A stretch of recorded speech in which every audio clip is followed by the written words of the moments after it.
Today's review is of Red Leaf from the Great Lakes Brewing Company in Toronto, Ontario, Canada. It is 5% alcohol. Red Leaf, not to be mistaken with Maple Leaf Lager, which is the Elora Grand Lager rebranded to trick you into not realizing that it's Elora Grand Lager from Trafalgar. This is by the people at the Great Lakes Brewing Company. As I said, 5% alcohol. It is a red, as Red Leaf would give off. I don't always like everything that Great Lakes makes. I'll be completely and brutally honest. I dislike a lot of what they make. However, Great Lakes makes a lot of amazing stuff to try. Not everything I would drink more than once, but they make like a green tea ale which is mixed with a ginseng. They make an orange peel ale which is basically a white with more orange peel in it. They make a whole bunch of interesting things to try.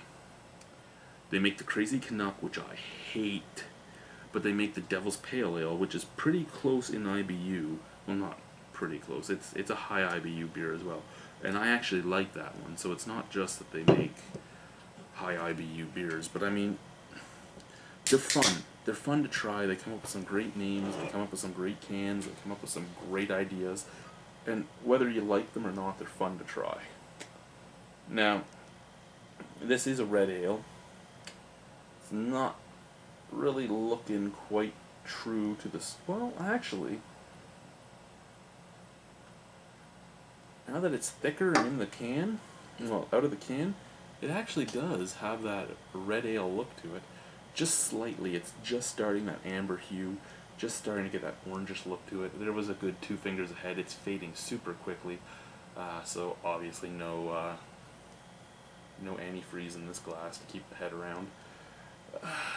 It looks nice. I mean, I'd like a little bit darker for myself color-wise, but it does look pretty in this glass.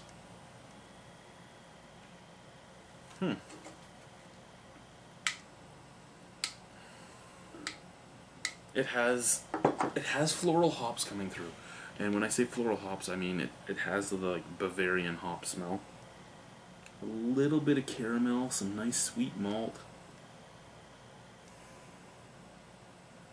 Kind of smells like there's some nuts in there. It kind of has like a nut brown scent to it. It's weird, but let's give it a shot. Let's see what's going on in here.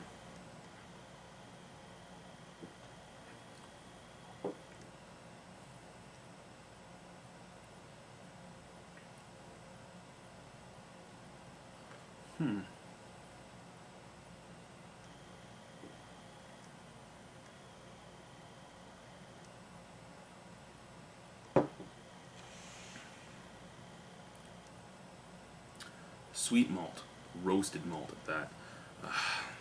Probably where they got the coloring from. Little tiny hint of caramel in there. There is a hint of nut. Very, very, very subtle nutty flavoring. It's smooth though. It's super smooth. It almost has a clean, crisp finish. I really get almost nothing on the finish of this beer.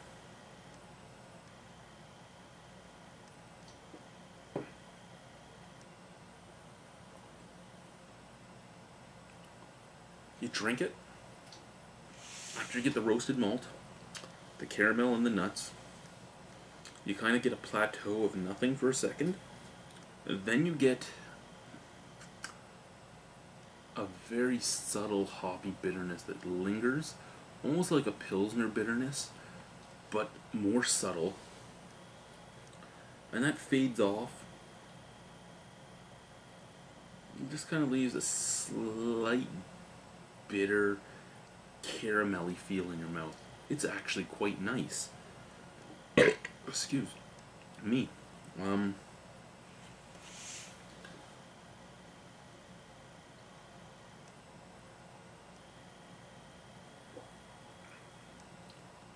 So, trying it, it's actually not bad. It's fairly well rounded. It's fairly smooth. It's very clean, it's very crisp. I actually really enjoy it. And I'm surprised I enjoy it so much because it's so simple. It's so simple yet so good. I would actually almost call this the Great Lake Stepping Stone beer. If you're a macro drinker and you're looking to get off the macros and looking to get into the craft beer scene, well, I shouldn't even say get off the macros, but if you're looking to get into the craft beer scene and start drinking some craft beers, this is probably a great stepping stone beer because it's so subtle in flavors.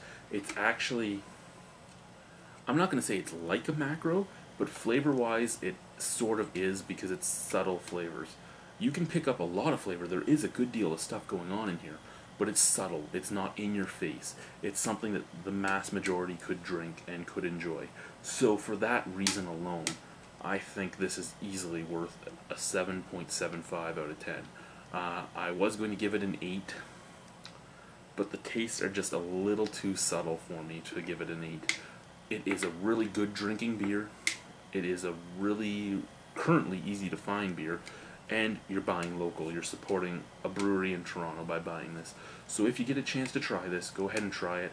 It's not a bad beer. It's not going to blow your mind, but it's an easy drinking session beer. I could see myself drink 6 or 7 of these in a night while I'm watching the game with my buddies. So anyway, thank you for watching the Albino Rhino beer review. Good beer drinking to all of you.